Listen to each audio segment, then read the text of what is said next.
Hello guys, hari ni aku akan unboxing HyperX Alloy Origin Core TKL Mechanical Gaming Keyboard dari brand Kingston.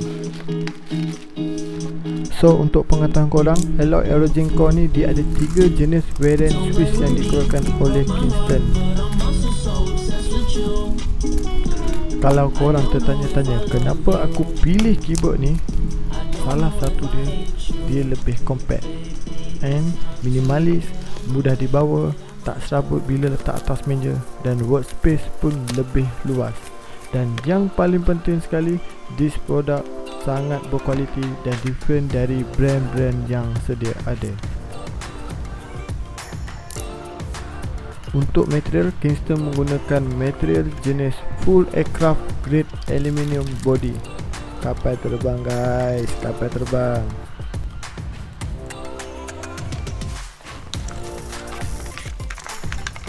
So dalam kotak ni korang akan dapat dia punya manual book, dia punya warranty card, dan dia punya kabel.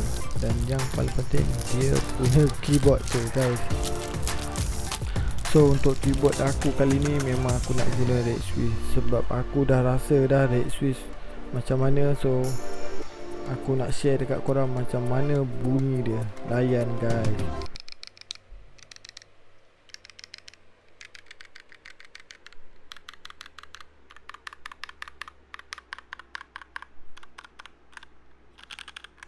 Okey, yang korang dengar tadi itu adalah red switch.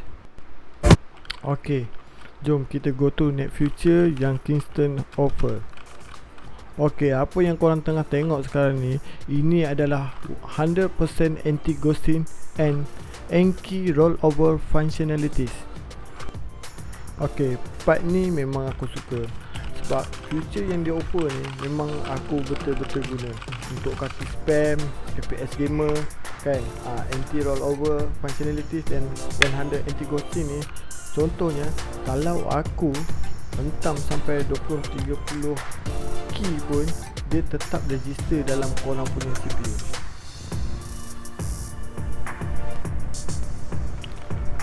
Yang ini aku masukkan full grade aluminium aircraft body ni. So korang nampak memang tough gila.